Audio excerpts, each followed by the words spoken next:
Seguimos con la mesa ancha para debatir y analizar los temas del día. Hoy con una nueva invitada, Carolina Villegas. Carolina, bienvenida, exconcejal de Bogotá. Muchísimas gracias, gracias a todos ustedes, a la mesa y a los televidentes de la mesa ancha. Juana y Julio, un feliz día. Buenos días, bienvenida Carolina. Muchas gracias.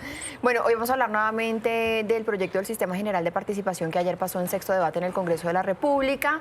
Se hicieron varios ajustes, sin embargo, hay varias voces, incluida la de Fedesarrollo que escuchamos hace algunos minutos aquí en Noticias RCN, que dicen que definitivamente esto sería catastrófico para la economía de nuestro país, que bajaría la calificación, que significaría un incremento en el precio del dólar, que ahuyentaría la inversión. ¿Es tan así cuando se trata también de compensar una deuda de descentralización que quedó incluso establecida en la Constitución del 91, Juana? También hay que decir que Fedesarrollo dijo que podían cambiar cosas y podían corregirse cosas en la Cámara, que es lo que muchos senadores y muchas senadoras esperan y que sería necesario y muy importante. Ahora a mí me gustaría hablar del hecho político, o sea, esto fue aplastante. Esto representa para el ministro del Interior, Cristo, una fuerza y una relevancia en este momento dentro del Congreso, además porque este se volvió como su reforma insignia, se la ha tomado y la ha liderado muy a pecho, defendiendo más la Constitución del 91. Muy a pesar de voces del Ministerio de Hacienda, de Planeación Nacional. No, él dijo, yo hablé con todas las regiones, hablé con los representantes de las regiones, estamos de acuerdo, hay que defender la Constitución del 91, hay que descentralizar, pero Ricardo Bonilla dijo descentralizar sí, pero no así, con lo que estoy muy de acuerdo. Gran arranque de campaña de Cristo, ¿no? Ahora, iba para ahí, justamente iba para allá. Esta es la antesala de la campaña presidencial de Juan Fernando Cristo. O sea, que además esto empiece en el 2026, está previsto que empieza esta transición y esta es la antesala y su acercamiento a los clanes regionales, a la política tradicional regional, que le da un empujón enorme para el próximo año empezar en forma su campaña presidencial, porque está clarísimo que ya es precandidato. Bueno. Pues Carolina, es que qué mejor manera de entrar a las regiones que diciéndoles vamos a darles a ustedes toda la autonomía. Pero yo creo que aquí el ministro Bonilla tiene razón, o sea, hay que tener cuidado porque además la Corte Constitucional es realmente la que va a jugar un papel fundamental en este proceso, porque la Corte ha dicho sí se puede descentralizar, sí se puede dar ciertas autonomías, sí se puede transferir, pero el gobierno nacional siempre tiene que estar como garante de esto. Entonces, pues ahí es donde realmente se tiene que descentralizar, pero no así. Hay que seguir teniendo desde el nivel central digamos, todo un mecanismo para garantizar que los derechos y que la prestación de los servicios se cumpla en las regiones más alejadas del país. Por eso es tan importante también la ley de competencias que dicen que tiene 2 años para tramitarse, porque eso es lo que define un poco la maniobra que tienen los departamentos. Julio. Impresionante la habilidad política de Juan Fernando Cristo, de verdad, es un operador político en términos de mecánica en el Congreso brillante. Él entendió de qué se trata el Acuerdo Nacional. El Acuerdo Nacional no es ponernos de acuerdo sobre ideas o principios o programas, ¿no? El Acuerdo Nacional es repartamos plata. Repartamos plata a las regiones y eso le gusta a todos los políticos y en eso sí nos ponemos de acuerdo, en nada más. Si hay más plata, todos estamos contentos. Cristo entendió eso y eso es el Acuerdo Nacional, nada más. Ahora, las alertas de los centros de pensamiento, no solamente los centros de pensamiento, del propio Estado colombiano, la CARF, no nos olvidemos, es un organismo de la institucionalidad fiscal del Estado colombiano, dice, esto es un disparate, porque ahorita nos están diciendo vamos a aumentar 39% las transferencias a las regiones y pues todos los senadores, representantes de la Cámara, mucho más.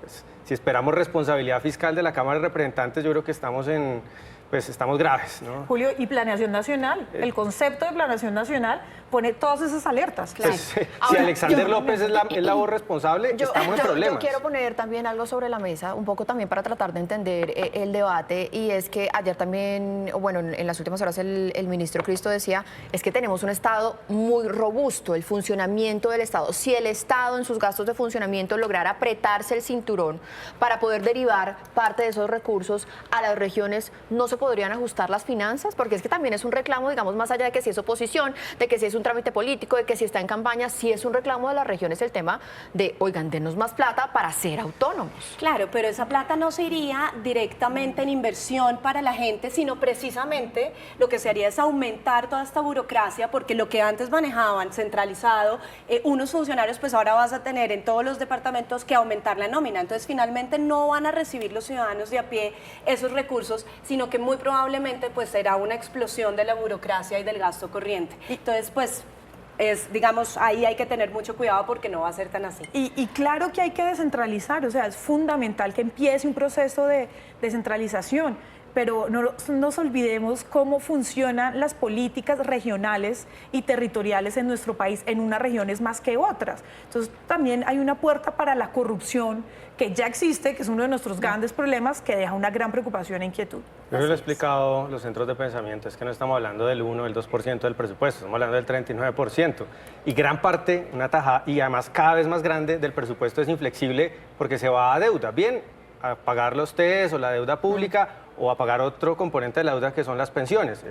Ese componente sí o sí va a estar en cabeza del Estado central y no hay manera de achicarlo. Entonces, ¿cuáles son las competencias que se le van a transferir a las regiones si la seguridad nacional, el ejército, tal, y este tipo de compromisos de deuda van a estar sí o sí en cabeza de la nación? Entonces, no es claro cuáles van a ser esas tajadas de responsabilidades que se le van a transferir a las regiones. Lo decía ahorita Mejía de Fedesarrollo, pues debió haber sido al contrario, ¿no? Primero pongámonos de acuerdo qué es lo que van a hacer las regiones y cuantifiquemos eso, cuánto cuesta, pero no al revés, que es repartamos la plata y luego vemos qué recortamos. No se van a poner de acuerdo en recortar, eso es clarísimo. En todo caso, ese umbral que hay entre el presupuesto que podría generar esta catástrofe económica y lo que podría ser una transferencia medianamente responsable no es tanto. No estamos hablando de que quedamos en un acuerdo del 39% y lo que ha dicho incluso Fedesarrollo es que la transferencia podría subir hasta el 37%, pero vamos a dejar esto aquí planteado sobre la mesa porque tenemos que pasar a nuestro siguiente tema y es todo lo que está pasando en materia de gas en el país.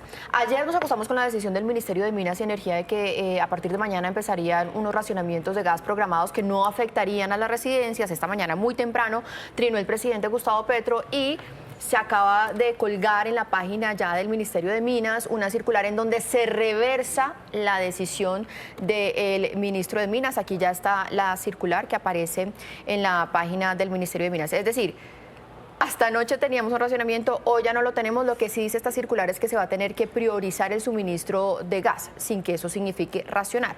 Pero venimos con unos mensajes muy confusos alrededor de todo el tema energético en nuestro país y sobre todo de gas. Julio.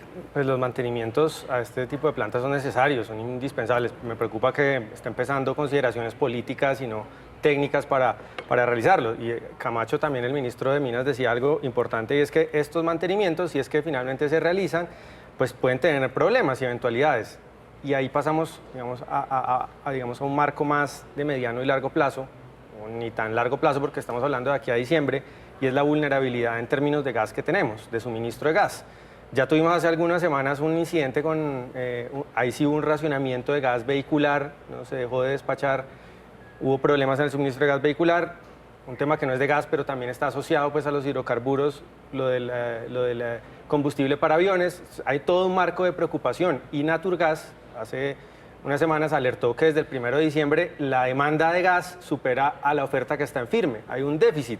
Entonces, pues no es solamente este episodio de si hay o no mantenimiento, si hay o no racionamiento, sino es que todavía a la fecha no sabemos en diciembre cómo vamos a cerrar esa brecha entre la demanda y la oferta de gas. Justamente ayer Ecopetrol se pronunció con ese tema diciendo que no iba a haber problemas y que se estaban haciendo y tomando todas las decisiones para que no haya ningún tipo de afectación en cuanto al gas, lo que es fundamental. Es fundamental e importante el mantenimiento a esta planta porque ha tenido toda la recarga de estos meses del fenómeno del Niño, que además yo no sé si la gente se acuerda, por lo menos en Bogotá el mes de octubre era siempre un mes lluviosísimo, tuvimos como una semana de lluvia y otra vez volvimos a la sequía. Hoy a las 5:30 de la mañana está despejado, azul el cielo, no vemos ni la posibilidad de que... O sea, ahí vemos Bogotá con un sol tremendo. Exacto, de que caiga una gota de agua por lo menos en la mañana o la cabeza, y todas esas cosas son importantísimas, ¿no? Y tenemos que preverlas. Ahora, frente a este mantenimiento, la pregunta es si va a haber o no racionamiento y a quiénes, ¿no? Ya sabemos que a los usuarios no, a los pequeños comercios no, que el combustible y el gas para los carros a gas también va a ser una de las prioridades, pero entonces ahora ¿cuándo va a ser el racionamiento o en qué fechas o en qué condiciones se va a dar el mantenimiento? Que es realmente urgente por lo que se viene y porque todo lo que indica es que vienen unos meses de sequía en los que otra vez habrá recargas importantes en estas plantas. Juana, yo creo que lo importante aquí también es resaltar, mantenimientos a las plantas se han hecho siempre. Yo creo que aquí el punto es, Ojo con la autonomía energética del país. ¿Qué está pasando? ¿Por qué vamos a ceder esa soberanía? ¿Por qué el gobierno no revisa su decisión de no volver a hacer exploraciones? ¿Por qué vamos a depender, digamos, de una importación posiblemente de un país como Venezuela? Entonces dejamos de hacer la exploración en Colombia, pero igual la exploración se hace en Venezuela. Entonces en términos ambientales realmente no estamos aportando mucho y lo que sí estamos haciendo es dejando al país en la deriva en términos de una soberanía energética. Y te agregó algo además desde el punto de vista ambiental. Ayer escuchaba a Felipe Bayón, el expresidente de Ecopetrol, hablando sobre los datos que nos dicen que no solamente es que sea más caro traer gas importado, que hay que licuarlo, es un proceso diferente, sino que es más dañino ambientalmente, Más porque todo ese contaminante. proceso de transporte en barcos y luego los procesos para hacerlo, digamos, utilizable comercialmente, generan unas emisiones de CO2 gigante que lo hacen incluso más dañino que el gas que produciríamos en Colombia. Entonces, Sí. se supone que no exploramos y no buscamos gas porque vamos a acabar el planeta, pero terminamos importando gas de afuera Pero y mire es que más dañino otro ambientalmente. tema relevante en esto es la discusión entre Colombia y Ecuador sobre energía y si podríamos vender la energía a Ecuador, y Colombia dijo no, porque necesitamos mantener nuestra soberanía, entonces tenemos que dejar de venderles. Sobre esto no hace falta también como un poco previsión, planificación, articulación, porque si ayer escuchábamos a Ricardo Roa decir, no, tenemos garantizado todo el suministro de gas para el 2025, pero es garantizado así como lo estamos viendo ahorita, lo garantizamos pero con unos racionamientos programados o con la posibilidad de un racionamiento, muy rápidamente cada uno de ustedes para cerrar este tema. Es que ahí es donde uno empieza a perder confianza porque lo que siento yo es que para el gobierno es muy difícil este mensaje hacia la ciudadanía. Entonces es como echando hacia adelante y hacia atrás para que la gente no se sienta realmente afectada. Pero lo que es cierto hoy es que estamos ante una escasez de gas en el país. Sí, yo creo que no es un buen momento para especular, ¿no? Que esperemos Así a es. ver primero qué pasa en esto y esperemos qué pasa en diciembre y que esté asegurada la energía en el país. No, esto es un problema estructural, esto no es de un mantenimiento de esta semana. Desde hace años hemos visto al sector energético como una vaca a la que hay que ordeñar y se nos olvidó alimentarla. A la vaca hay que alimentarla si la queremos ordeñar, pero digamos solamente le damos rejo, solamente le sacamos impuestos y no hay las condiciones ni de seguridad jurídica ni las condiciones tributarias para que prospere la inversión en el sector minero energético en Colombia.